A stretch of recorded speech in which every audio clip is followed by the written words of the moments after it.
สวัสดีค่ะสวัสดีเอฟซีทั้งช่องของสงกรานต์นะคะมื้อนี้จะมาตำลาวกับคนนอนหน้านะคะวันที่22เลขมาตัวดินมาตรา3ค่ะพี่น้องมาตรา3คือ38นะคะส่วน1หาไปทางอุบลค่ะพี่น้อง1หาไปทางอุบลค่ะพี่น้องทางอุบลบ่ผิดหวังเด้อค่ะเอามื้ออื่นนี่นะคะเพราะว่าเฮาทายถ้ำย่ำกลางคืนนะคะพี่น้องมื้ออื่นนี่จะเป็นตัวใดวันที่23มิถุนายน69จะเป็นตัวใดเฮาไปรับชมรับฟังกันได้เลยค่ะโอ้อันรบกวนบ่ค่ะแล้วอยู่ถ่ายอยู่ติ ถ่ายอยู่นอนเลยอยู่อืมมันออกอีหยังแน่ค่ะมื้อนี้153818อืมเป็นเรื่องแล้วมันแสดงว่าของเอ้ยของเซียนมันไปพุ่นตัวนี้1หาไปอุบลแม่นบ่มันค่ะชอบไปนี่ดีได้ไหมเนาะอืมแต่มันบ่มีว่ามันชอบเกี่ยวกับที่คือมันขอต่ำๆเน้นๆเรื่องอย่าง อืมแต่ว่าต้องเอาอยู่ไปจะไปทางนั้นดีค่ะตามมาติดดาวมาเน้นสู้818เป็นเลขหาบ153818ค่ะ แต่ว่าบักเก่งมาแตา3แม่นบ่ค่ะคือไปซั่น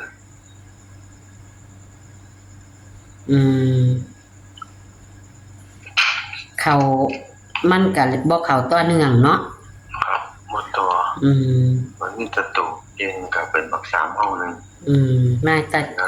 เก่งนี่คือมันบ่ขาดอยู่แล้วแล้วบัดเขานี่ค่ะเฮาบ่มีบัก8มันมาใส่บ่ถึง2ตัวบัก8ก็ได้โอ้1 หาว่าบ่รัดเอาก่อนอืมออกก่อนก็ไปได้คือเก่านั่นล่ะคือเก่าแล้วมันคนละอันมันสอนความดีแต่ที่ก่อนมีแต่บัก3กับบัก8เนาะค่ะ8กับบัก3 3กับบัก8 8กับบัก0ค่ะแต่ว่าบัก3มันหลายคนมันถือว่าคนเดียว8 3 3 8อืมเอาตัวนี้แม่เอาเลยละก็แม่ว่าจังหวัดค่ะเอาคือเก่าล่ะค่ะเอาไปเด่นเนาะเล่น012มึง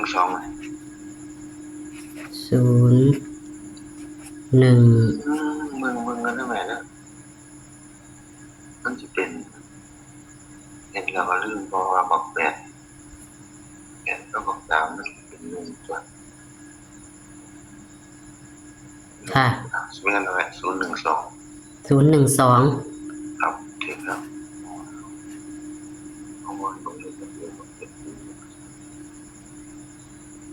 012ครับค่ะ8กับ3เป็น11ตัวครูว่าน่ะมันนี่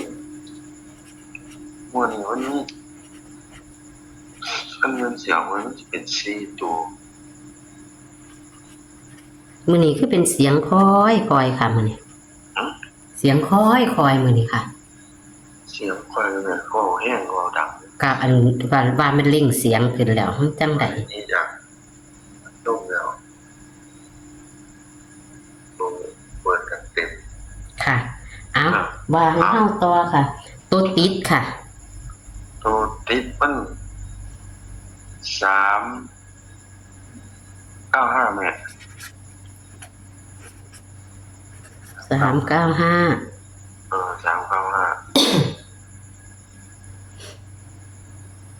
จับคู่โอ้13เมตร131415 13เพราะว่าจับไป15โหลดเพราะว่าเฮามัดตัวมันติดมันมีอยู่แล้วค่ะเอาตัวแห้ง13141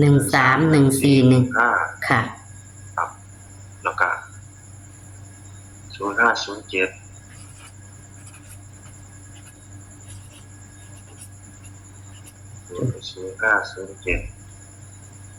มันจะเป็นหาคู่แล้วหน่อย ค่ะหาครู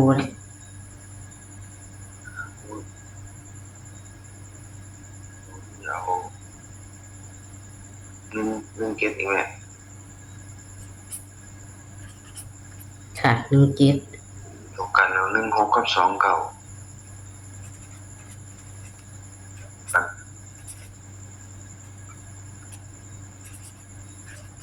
ค่ะ พบ เดี๋ยว พอดีกันตัวไปก็พบพอดีเป็นบ่แม่เป็นแค่เป็นบ่ ค่ะ เอา เป็น8ตัว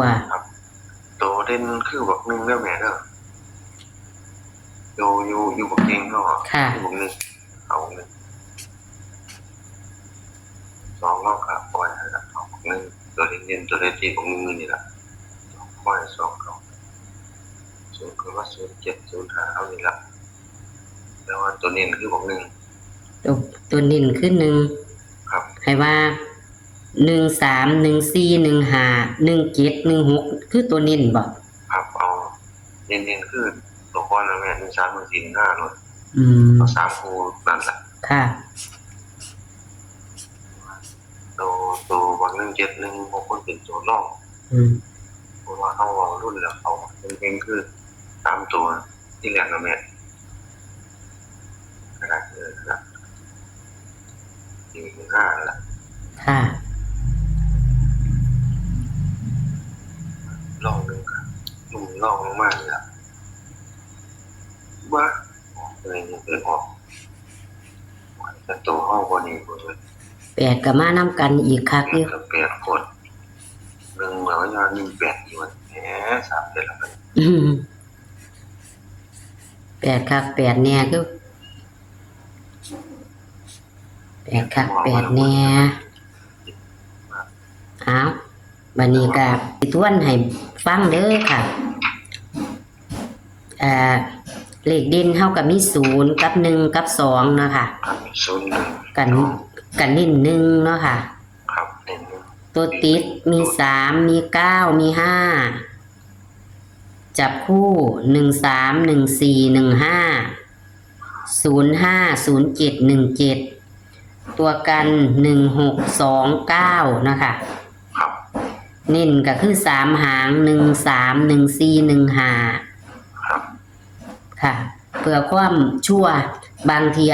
แอดมินอาจจะลงบ่เบิด ก็เลยทวนอืม ครบที่เราแม่เท่าตามที่ควบขึ้นเลยล่ะ ค่ะ จอมือเราแต่มันเดินมันมากอ่ะจะไปยังสิล่ะ ค่ะ แต่ว่าตัวเก่งเขามันบ่มีดอกแต่ว่าเขามากจังมันจะเป็นบักแปดยังไงบักเก็ตเขาบักแปดเปิดวันนี้ อืมบัดนี้8เฮาคันบ่มีว่าติ แต่ก็เพิ่งซ้อมตุกพอเปิดโอกาสเขาจะโตเลย มันก็ ดีอยู่กันแล้ว นี่ล่ะแนวมันหลุดก็เป็นแนวนี้ล่ะ มันมานํกันครับโพด8กับ8ครับโพด นักเรียนคือมันเบิ่นมันก็จะว่ามันเบิ่นแล้วมันซ้อมโตเนาะแม่เนาะ ค่ะค่ะ มันบอกไปมาก กสิขอขอบคุณเซียนเด้ค่ะบัดนี้รบกวนซำนี้เด้อค่ะ ตามนั้นนะแม่เด้อ ค่ะ ไปเดินไปครับ ค่ะ นะครับขอบคุณครับ ค่ะ สวัสดีค่ะคำว่าพี่น้องนี่ก็เว้าดีค่ะ พี่น้องอย่าว่าเด้ออย่าเปิดอย่าอิ่มกันเด้อพี่น้องเอ้ยเลขมื้อนี้นะคะ วันที่22มิถุนายนชั่วโมงที่แล้วนะคะชั่วโมงที่แล้วเพิ่นให้เลขเด่น3กับ4กับ5นะคะ พี่น้อง3กับ4กับ5มา3ค่ะพี่น้องแต่ว่าจับคู่เข้าไปทางอุบลเด้อค่ะ1-5นะคะ1-5ไปทางอุบลค่ะพี่น้องเบิ่งแหน่1-5เพิ่นไปทางอุบลแต่ว่าเพิ่นจับคู่ทางเฮาบ่เข้าค่ะ จับทางเฮาบ่เข้าเด้อค่ะพี่น้องแต่ว่าเลขดินเพิ่นมาอยู่ตัว3ตัวมาตัวค่ะมื้อนี้บ่กอดข้อกันมาแต่3นะคะ3มา38นะคะพี่น้องวันที่23มิถุนายน69เด้อค่ะ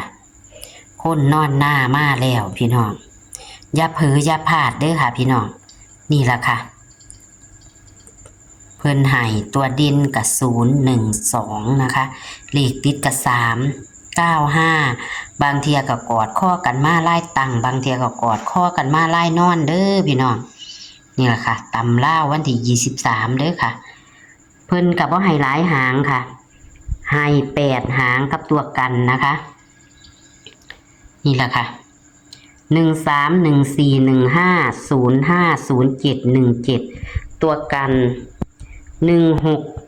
1629นะคะพี่น้องตัวกันแคปหน้าจอค่ะพี่น้องเน้นก็คือ131415รูดก็คือรูด1นะคะพี่น้องโชคให้หมานกับคนนอนหน้าต่ำเล่าวันที่23วันอังคารนี้นะคะโชคมันค่ะสวัสดีค่ะ